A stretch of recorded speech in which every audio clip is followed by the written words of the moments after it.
Hello, my name is Heather White, and I will be discussing the leadership quality of listening.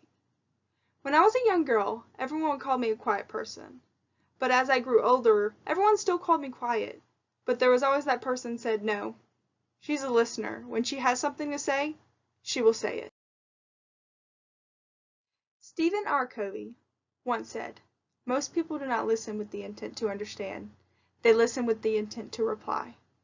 The purpose of this topic is to emphasize the importance of listening and how focusing on and inspiring others can aid you in becoming an effective leader. According to Maxwell, there are two focused areas of listening, one being to connect with people and the other is to learn. As a leader, we must understand the importance of knowing who our audience is. To understand the audience, we have to listen what they are trying to tell us emotionally. There are people that care more about telling the story than you granting the request at the end. People that know their audience connect to their audience personally. The connection is also influenced by learning who everyone is as a person. As a leader, we must ask yourselves, how can we improve listening skills of others and motivate them to learn about themselves? As you start to implement the quality of listening in your life, you must first shift your focus regarding your connection with others.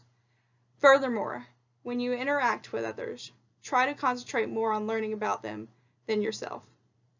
Also, when improving your listening, remember your audience and their ideas are most important, and remember to stay in contact with them to improve their lives and others.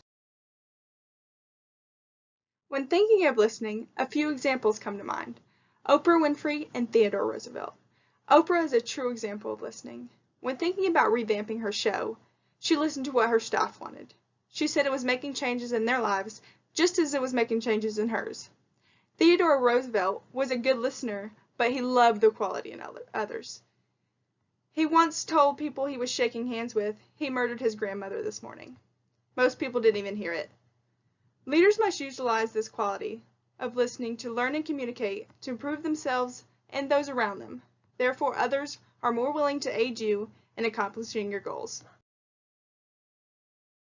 I try to implement the quality listening in my professional life to learn and communicate with students, coworkers, and teachers in regards to them reaching their goals.